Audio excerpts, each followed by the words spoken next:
Well, I mean, Maharaj, passed away, and they had his Yeah. Mahasamadhi, and then there was the ashes, and they've made a little thing at the ashram.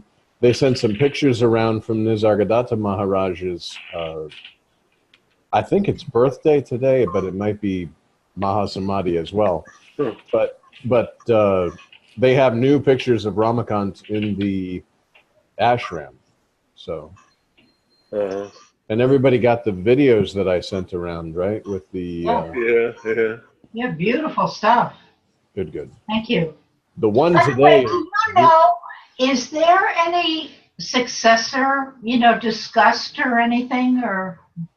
I mean, it looks to me in the ashram, Balwant Maharaj is Siddharameshwar Maharaj's grandson.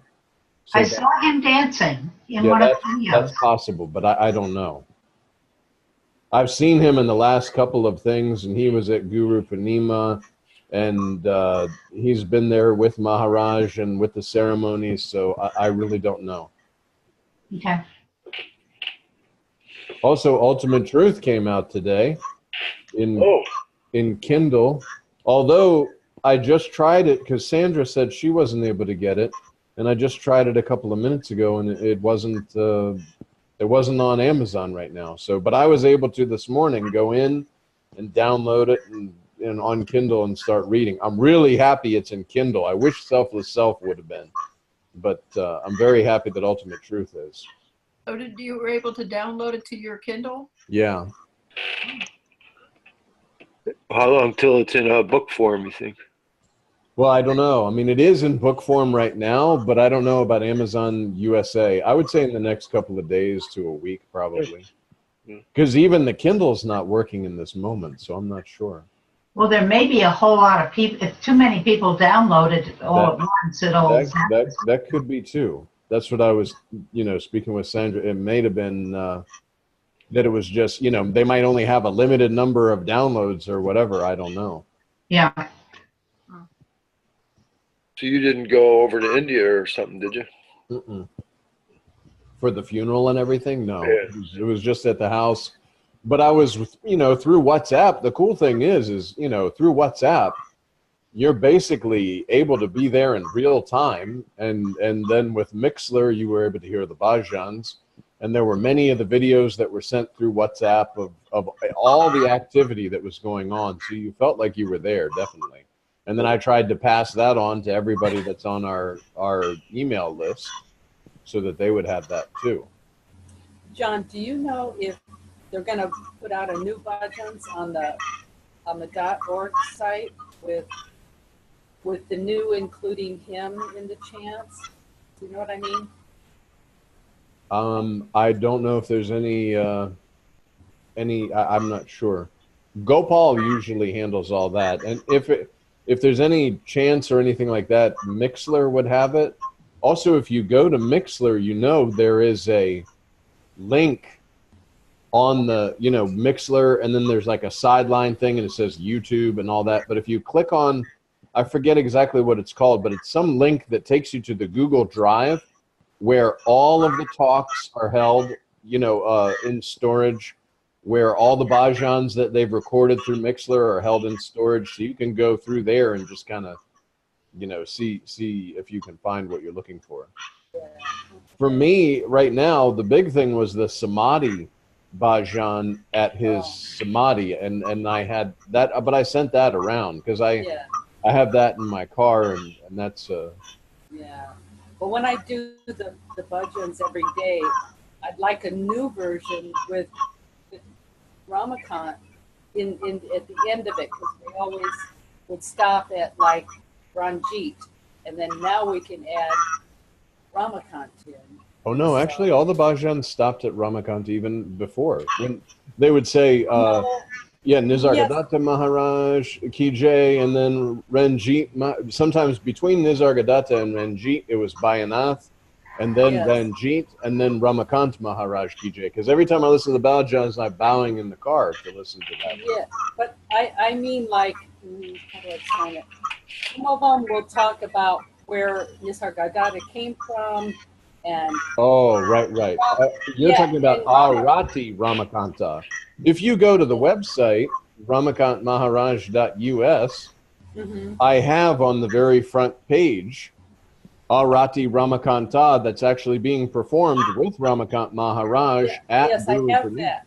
Oh, okay. Yes, I have that. It's I- just I- the other I don't know. chants that end with like someone like Ramakant's in Nasik, so instead of Bombay or I can't explain it. But Yeah, I'm not sure. yeah, okay. Well, someone changed the USA site to the new bhajans with the instruments in them. Yeah, that was the USA site, you mean? Yeah, Yeah. and so those are wonderful, and I just hope they change them again with newer ones.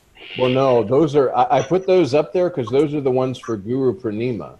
And I like personally, if you I want like to say them too. personally, I Yeah. like when they're doing all the instrumentals and everything. To Yeah. me, that's the most, So I put those up there, and there's also, I sent around anybody who has access to the folder, they're all in there.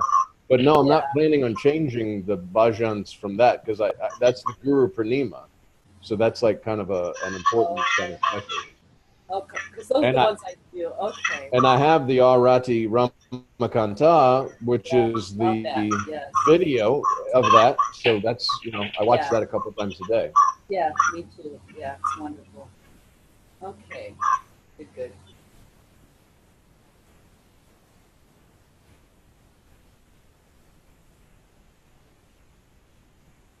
One thing I will say that I found really, really profound, and I'll pass this on, is looking at the image of Maharaja's, the body with the closed eyes.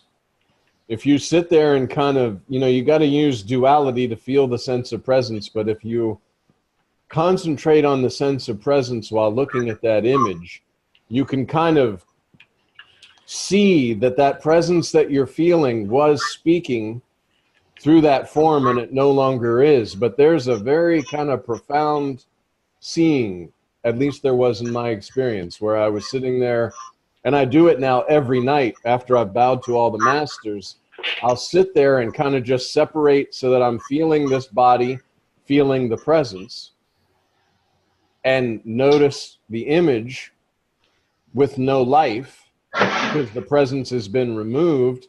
And then knowing that the presence that I'm feeling was speaking through that form, telling me that I am that same presence. And there's just a powerful kind of, just for people if they're wanting to do this. Yeah. Oh, that's nice.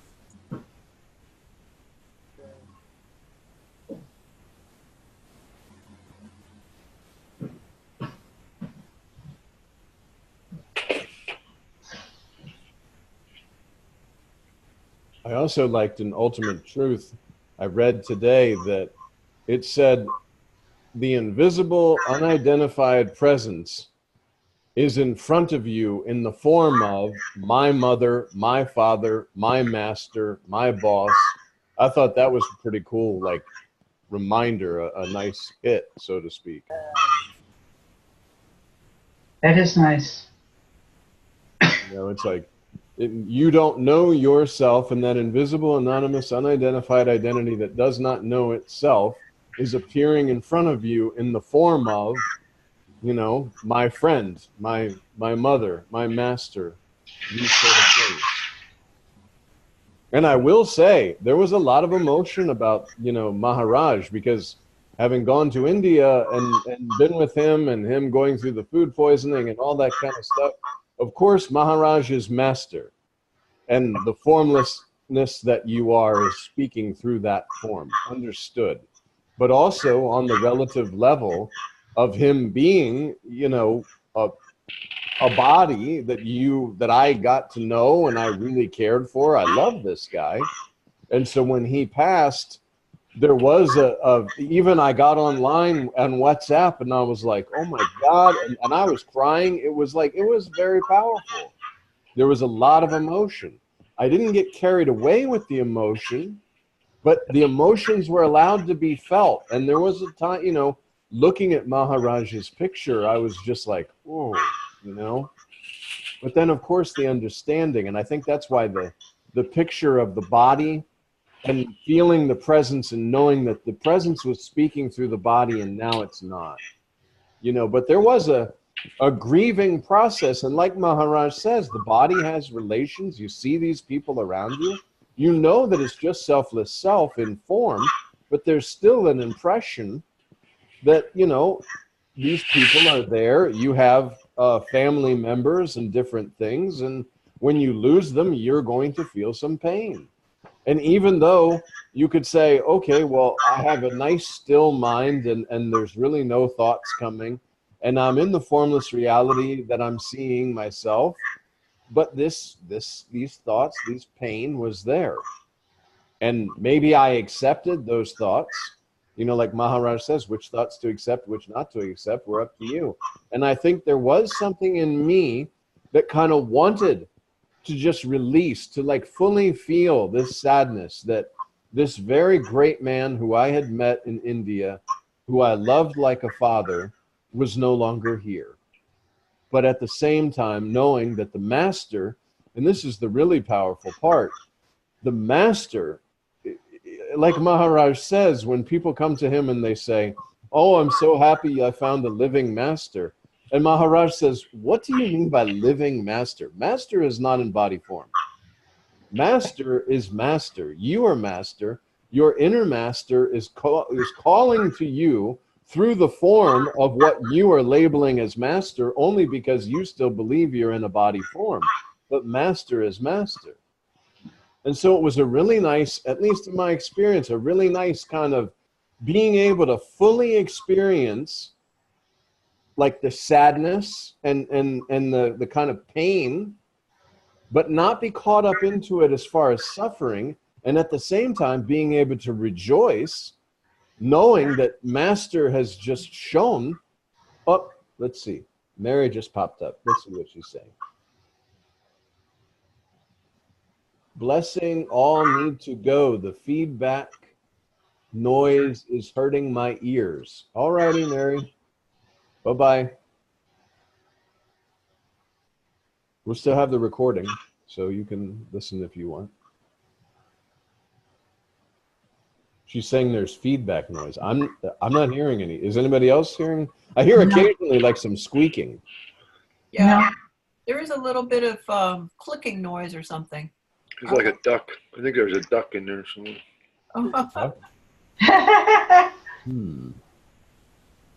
We've got Trish, Sandra, Keith, Kathleen, and myself. Yeah, usually it's pretty quiet. I don't know if sometimes the noise is cut down by, you know, if somebody's wearing headphones. So now it seems to be gone, unless it's me. No, I don't usually get. And maybe it was Mary, and she's cut up. She okay. Chat out. She's not out there now. Okay. Yeah, now it seems to be gone. Yeah.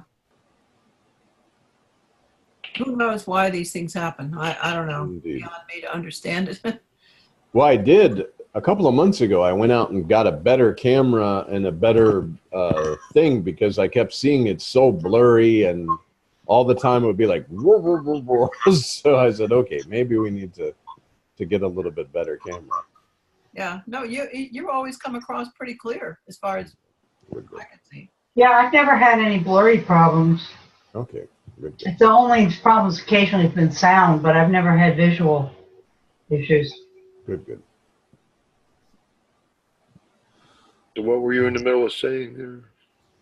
No, just the idea that you can fully feel. See, like Maharaj says, you don't have to keep reminding yourself that you're the selfless self. You don't have to keep comparing and seeing your everyday activities and saying, I'm not supposed to feel that, or I'm not supposed to feel this, or anything like that. Because you're aware of yourself and you're in body form, body is going to go through different various things. Like Maharaj says, a disturbance in the 5 elements can cause the body to go through something. Just like Maharaj, his sickness, a disturbance in the five elemental body caused the body to deteriorate to the point where it no longer was able to sustain the presence.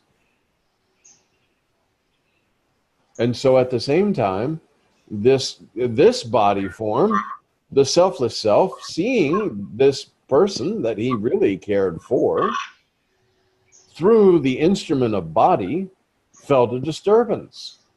But that was okay. At no time did I say, oh no, Master is going to be very upset with me that I'm crying about him passing, because his whole teaching was that I'm not a body. This didn't happen. This didn't occur. And it was a really beautiful kind of experience to remain with the selfless self and yet express through body form that, yeah, there was this, wow, you know, Ramakant Maharaj is gone. Sadguru, Sri Ramakant Maharaj, is no longer speaking through that form. And that's it. And I think I sent, while I was driving up to Frederick, I sent that email about the fact that it was like, there was this dawning of, wow, Maharaj has become all of this. And then it was like, no, all of this that you are never becomes anything. For a time, this formlessness clicks with a body, and then through mind, ego, intellect, there's a belief that I am this body, but it never moves, it never changes. It always is. And all of this manifestation is appearing inside that formlessness that you are. And that's, you know, that's a really beautiful thing too, to see, like, you know, this body has nothing to do with me. I am absolutely not experiencing anything of any kind. It's not possible. And then when I remain with that formless sense of presence, I know that presence can't be cut, can't be burned, can't be destroyed. And that is that aroma of that you are. And all of this form world is appearing on that spontaneous presence. So yes, you may have a job and your boss may be giving you a hard time, but you don't take the touch as much when you remain with your selfless self, because you just know that all of this is illusory.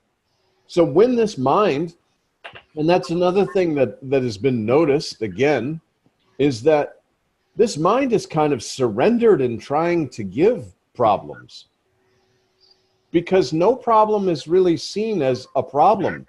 Like there's no place for it to land, which is understood. But as you remain more and more with your selfless self, it's like the mind is surrendering to that you are, because you're providing the energy and the power, like Maharaj says, and it stops troubling you, because it's seemingly like, and that's why I think Maharaj says, be practical. In your everyday life, know that this invisible, anonymous, unidentified identity is appearing in front of you in the form of your boss, in the form of your spouse, in the form of your mother, your father, etc. So that it isn't so tight. You're all of these. So your mind, once it sees, there's some seeing that this presence is here, and there's an understanding that none of this is happening. And then the mind, because it sees that you've changed your perception, it's no longer feeding you the lines that it used to about worry and troubles and this and that, because you're just remaining formlessly aware. And that inviting the attention of the invisible listener is that profound sense of presence that's coming through, and you're just remaining. And this mind is no longer trying to trouble you or torture you. The thoughts automatically slow down because you're not giving them your attention. And because you ignore this one thought, it doesn't birth all these baby thoughts that continue this thought process. A thought comes in and just goes away. There's no place for it to be. And the more you do mantra, the more you listen to bhajans, the more you're deeply involved and concentrating on the center of concentration, the more you, the selfless self, are that mind that is basically just this flow of thoughts about the form world, it just ceases. There's just nothing. But it's in the action. It's in the action every day. Whatever you've learned from Maharaj, and you put it into action. And now you can say, okay, this formless sense of presence, Master is really here with me now. You know, you can even hear Maharaj's voice in, you know, you take one step, I take the next. You take one step, I take the next. And even more powerfully than that, if you think that, you know, in the concept state of, you have Sri Ramakant Maharaj, you have Sri Nisargadatta Maharaj, you have Sri Siddhameshwara Maharaj, you have Sri Balseb Maharaj, and they're all in that presence supporting you as Master. Master is there supporting you in every moment. So now you don't have to say, well, Ramakant Maharaj is in India. No, he's here now with you. He's always said this, but now you get to fully experience what it's like to have Master with you, guiding you in every moment, so you can step forward fearlessly. Because the bottom line, except your selfless self, there's no God, no Brahman, no Paramatman, no Master. Nothing is there. And all of this that's appearing is the nothing. It's in the nothing and will return to nothing. That formlessness didn't go anywhere, and it didn't become you. And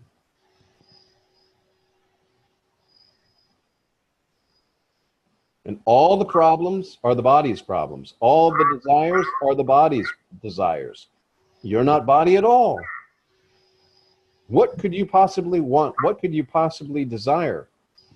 How can the mind even, because the mind can only see things in form, how can the mind even present an idea of something that you might desire if you don't consider yourself a body or a thing?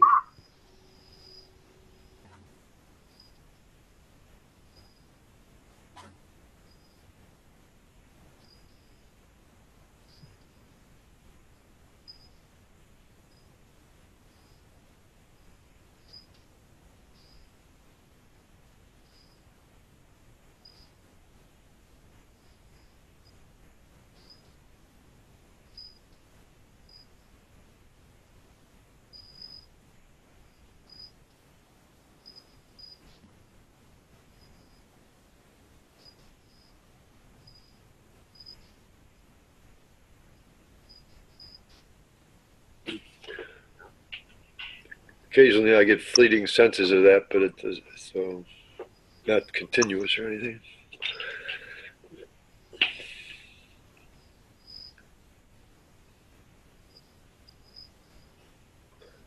It does almost seem that since his passing that there's been a little bit of a speed up in my experience. I don't know if that's true or not. But Well, if at all you're going to believe in a concept, that's a good concept to believe in. And as Maharaj has continuously said, Sadhguru's blessings are always with you. You know, you, the selfless self, you want the, you as you're putting more attention into the selfless self and less attention to the world, you're releasing this stranglehold on the beingness. As you continue to remain in your formlessness and just keep that formless sense of presence and just feel it fully and dive into it prior to the arising of words, prior to the arising of thought, prior to the arising of anything, and remain there, it's intoxicating. There's nothing in this world like it. Like yourself, it's just not, you know. And if you remain there, it's just, and keep concentrating on the center of concentration. Somebody emailed me this week and said, how can we do mantra more strongly or anything like this? And mantra, the strongest way to do mantra is to concentrate on the concentrator that is listening to the mantra. Because the mantra is running. Okay. And see, the beautiful thing is the mantra is, we talked about this before, it's always running now. And it'll come to the foreground instead of an I am somebody else being created. But that one that's listening to the mantra, concentrating on that one that's listening, through which the mantra is actually going, is inviting. It's rolling out the red carpet to your selfless self, inviting the attention of that invisible listener, that invisible, unidentified, anonymous identity that you are, that's coming forward. Like Maharaj says all the time, coming forward. That's where, and then we spoke about before, you're inwardly seeing and the entire world is appearing on your spontaneous presence. You're absolutely one with everything without having to think about being one with anything, because you're just formlessly aware. Like Maharaj has said, just I, just I. That feeling that you have in the morning, this is the entire day, every moment of the day, until there's some disturbance where you do, for a moment, lose yourself in the world, so to speak, and you have mantra to just pull it back. We talked about before the horses. You're trotting along and the horses start going crazy. You're going to pull them in. No, you cannot do that. Same. The thinking process, the activities, the I am somebody else that needs to do something, pull that in. And see, that's the other thing too. I just listened to a video of Maharaj and the doership thing, like he says, and this makes perfect sense.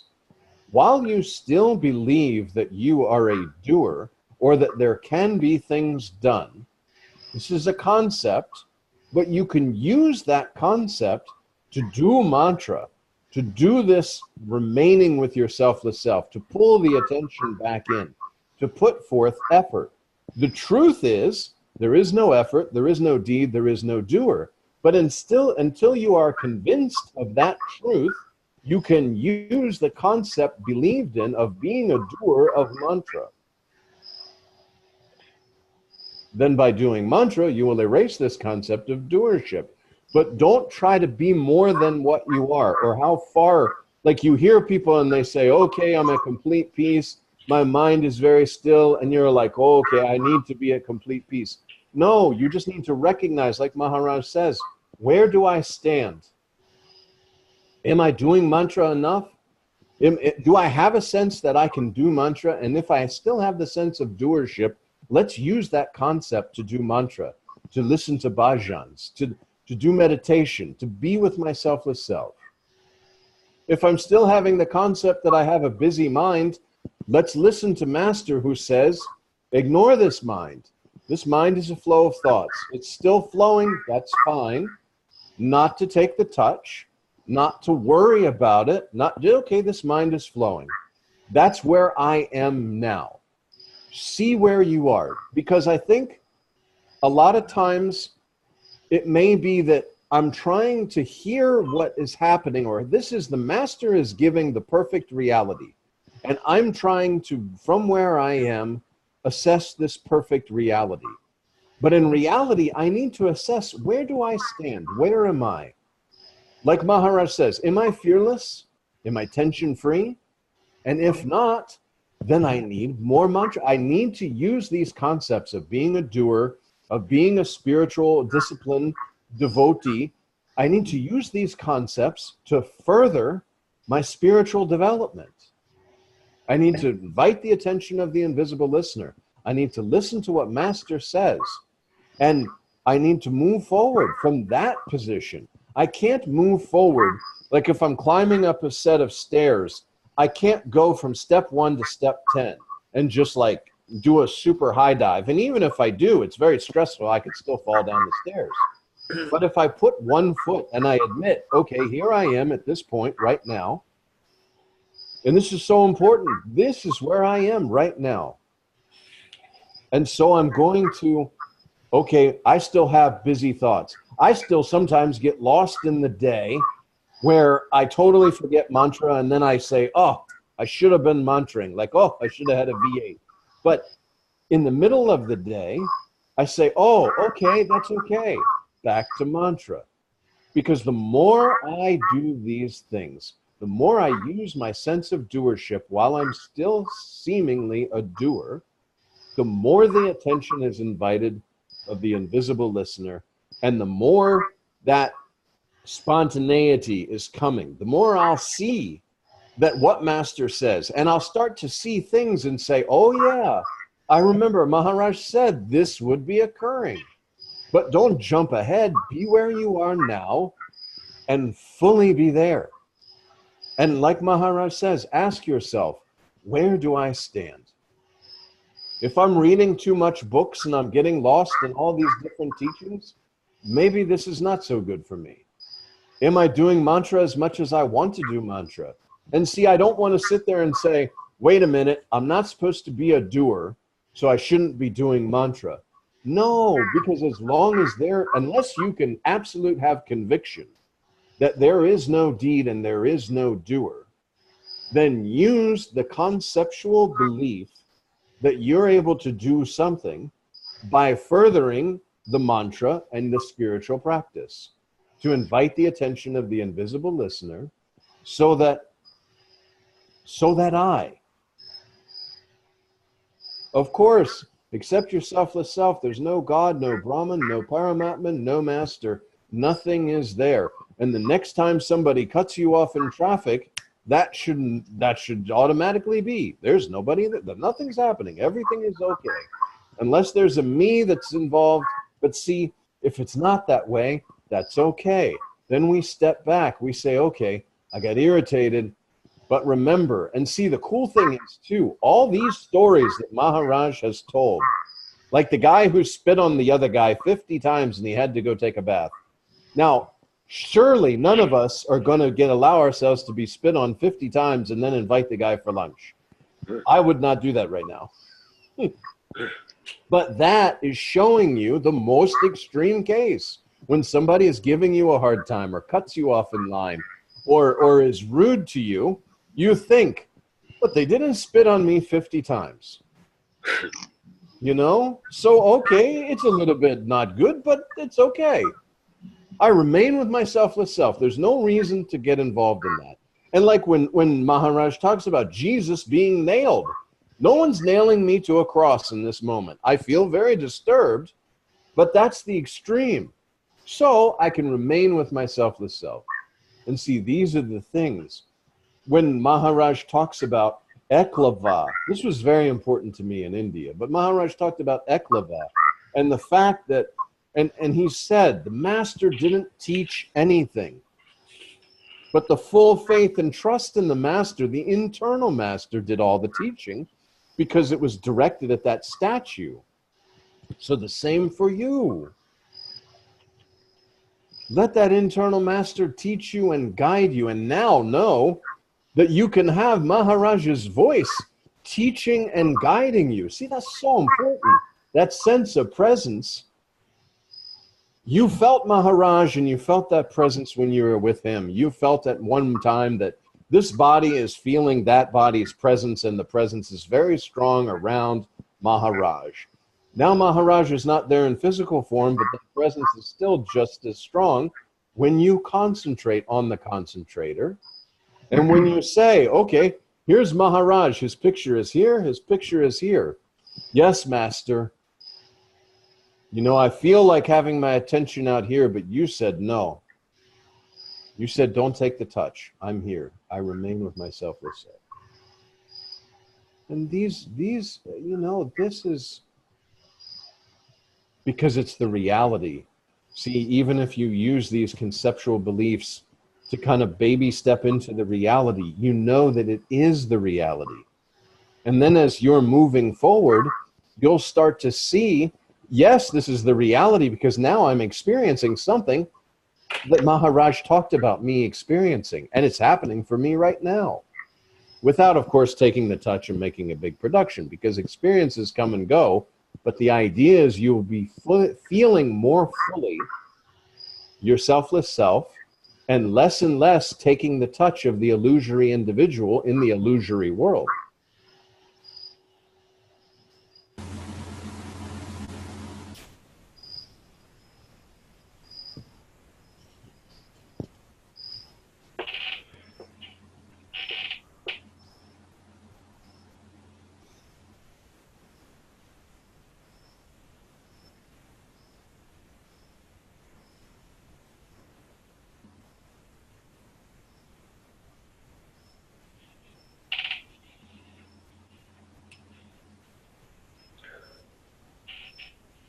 I guess I had one thing I was curious about. I wanted to mention when I was very young, say even like 8 to 10 years old, I used to like lay in bed, and a couple times this happened, or I don't know how many times. I would do it numerous times over the years, but mostly I had more success I just made a greater attempt or deeper into it when I was a child. I would be in a dim room, say in the morning or the evening, and the light was dim, and I see, like, I don't know if anybody else sees this. It's like moving patterns or forms over what I'm looking at. Like I can look at a plain wall or anything, a flat surface, and I see like motion or something on it. It's like something. If it's something inside my eyes, or some people say they don't see this, and I can actually get myself to not see those patterns if I ignore them and just see the flat surface for a flat surface. But it's like an energy, like, I don't know, light made out of, it's hard to explain. But anyway, I would let myself sink into that, and it would like take over my whole vision, and there would be nothing. The room would actually disappear. Especially this is easy in a dimly lit room. With the bright lights, it's kind of difficult to let the whole room disappear into these patterns. But I just today, or maybe a little bit yesterday, I noticed that Ramakant talked about being in profound silence, and somehow there seemed to be a connection with a sense of profound silence with this just kind of flowing, indistinct pattern. It's like formless forms or something.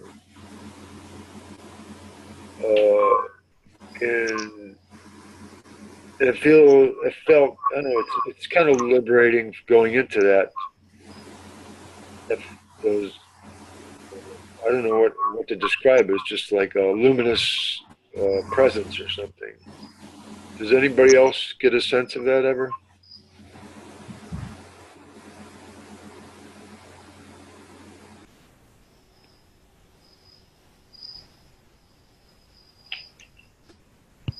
Anybody?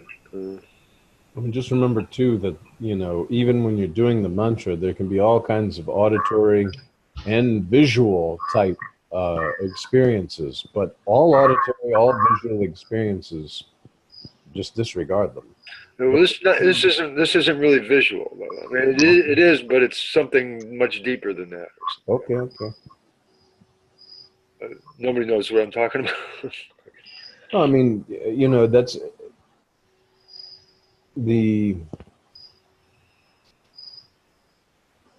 if you disappear, that's, you know, that if you can witness yourself disappearing, and when Maharaj talks about that profound silence, it's below the mind, it's before any disturbance of any movement happens.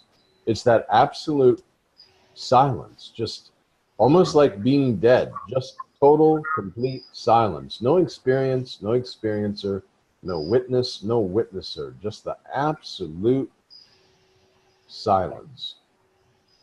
And again, you know, the experiences, no matter what, there was, I think it was Maharaj talked about the one guy who could see Krishna, and he would have Krishna come and play with him and all this kind of stuff.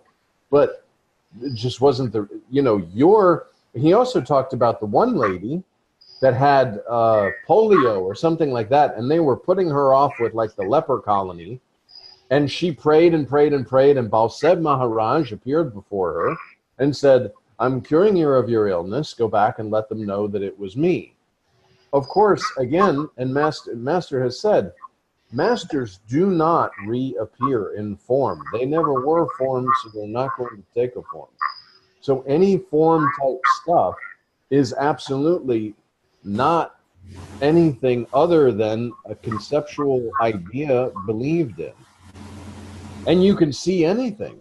There are people at the ashram who said they've seen Nisargadatta Maharaj come in and sit next to them while doing mantra. And Maharaj has quickly discarded. Because see, you, the formlessness that you are, you use this form to experience, so to speak, but you're never actually experiencing anything. You're formless. And that's why they say, like, when you click with the body, suddenly you realize that you are. Before you didn't know you were, but of course you were, because when you feel yourself and click with the body, you have that, oh, I am, you are. And then that's what then causes all experiences to come about, is when you have known yourself, because you're the creator of the whole world. So for you to be able to create unicorns dancing in space, this is quite possible, because you, just like in dream, consciousness, that's what it does.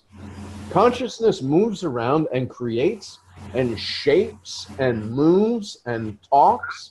It's all imagination. So you want to remain with the source of what's projecting. Okay, you can see the walls and maybe even make the walls disappear. But look at the one where the source is arising from this.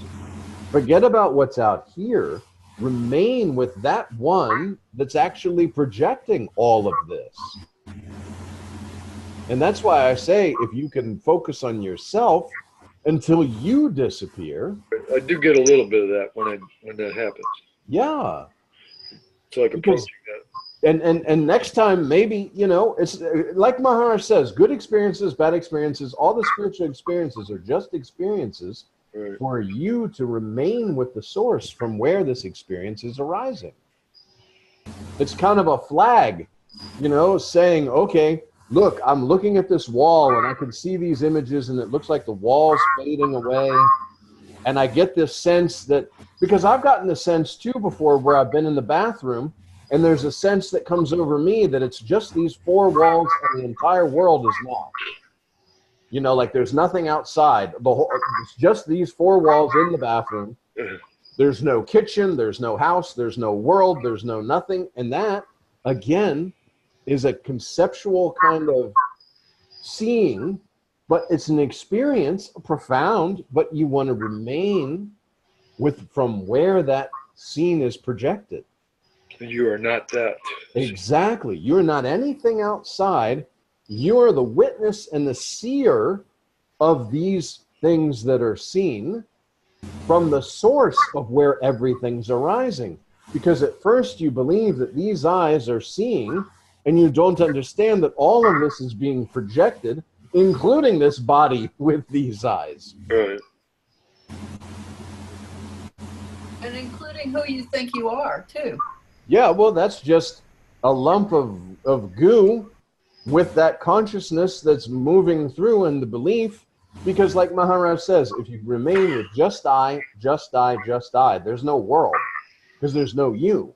It's just I, just the feeling of I without anything.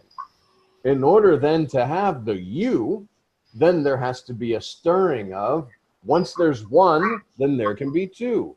If there's none, it's infinity, zero. But if you have one, if I have a me, then I'm going to see objects other than myself because I see a self. But if I remain just I, just formlessly aware, and I have no thought process going through to try and tell me who I am. And we talked about before paying attention to the space. Like Maharaj says, if at all you want to compare yourself to sky or space. So if I pay attention to the space, then I'm not so much paying attention to the objects in the space. I know that the space is speaking using this object because the space can't speak. The sky can't speak.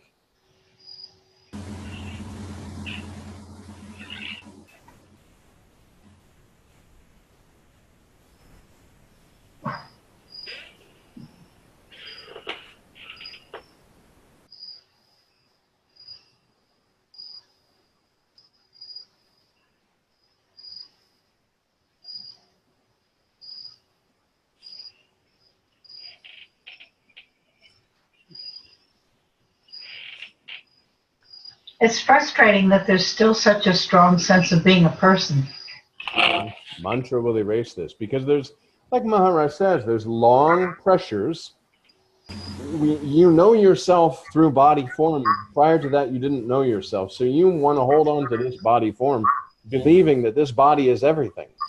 And then because you believe you're this body, you believe in this world. But that's why the mantra introduces you to that invisible, anonymous, unidentified identity that you truly are, so that you can remain there even in the form world. You know this formlessness, this sense of presence. This is formless. It's timeless. It doesn't even make sense about birth and death. It's space. Space doesn't die, doesn't go away, doesn't age, you can't cut it. If a huge nuclear war happens, space still is. Nothing can touch the space.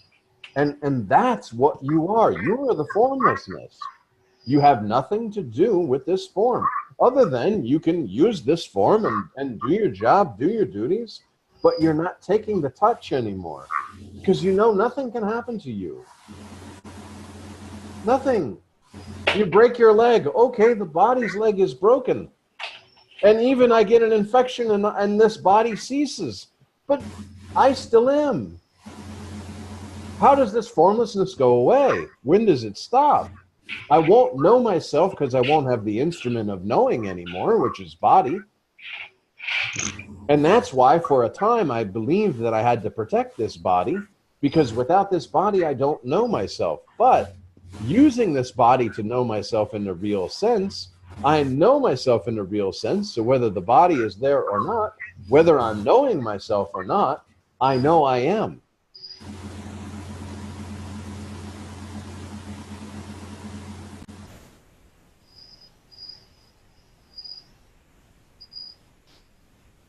Like air.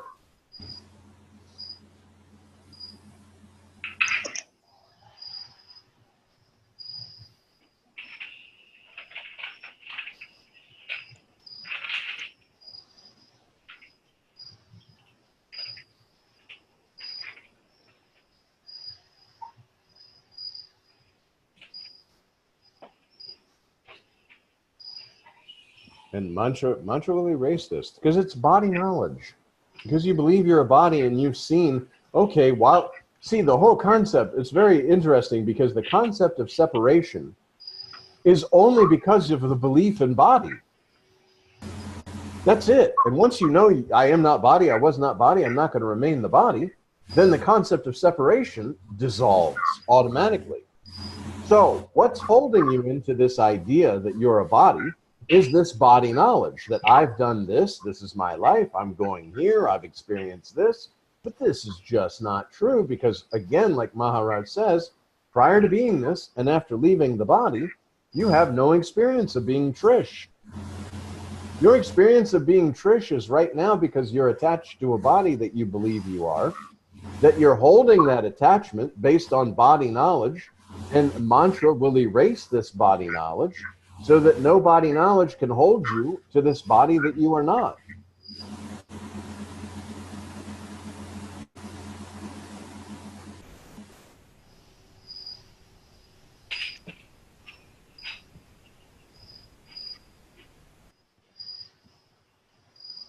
Oh, Trish, Oh yeah, no, she's there. Okay, I just saw the little.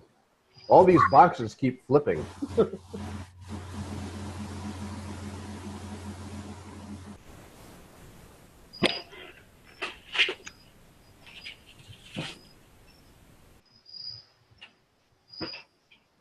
And that's why Maharaj says, remove the body and then talk with me. Then it's emptiness to emptiness. Exactly. Which is how it is anyway through the filtered concepts and beliefs is the only difference. That's pretty cool to think of it that way, as opposed to thinking there really is somebody talking to you. Yeah, no, it's just speaking and listening is exactly the same through filtered ideas and concepts and this belief in separation, which comes by believing I'm a body. Because when I believe I'm a body, then I see other bodies. But I believe I'm a body only because of attachment to the body. And attachment to the body is the pressure is from body knowledge, which mantra erases. And the more I experience myself without the body knowledge, the more I will see that these body knowledge that was holding me in the pressure to believe I was attached to this body is just not true. And then that formless nature, that's the key. Remaining with your selfless self. Instead of going out into the world, there's so much attraction in the world. And you can think of it like, just these dangling ornaments and everything's vying for your attention. But see, you're intoxicated with your selfless self. Nothing is going to attract you from leaving your selfless self. And yet, from the position of selfless self, you can still move around in the world, do your job. You could do online shopping, say, oh, I really like this outfit. I'm going to buy this outfit. But there's no pressure. There's no intensity. It's very light.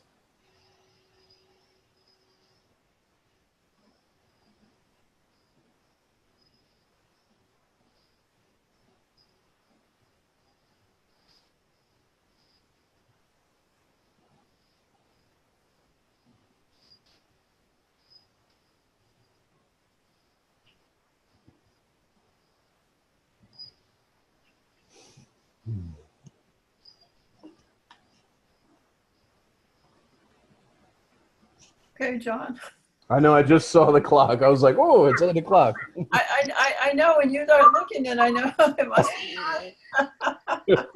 I took a drink. I looked over. I said, oh, it's 8:08. Okay. Thank you. Absolutely. Thank you. Thank you very much. Thank you all. Yes, Remember, there's no Terry. indeed.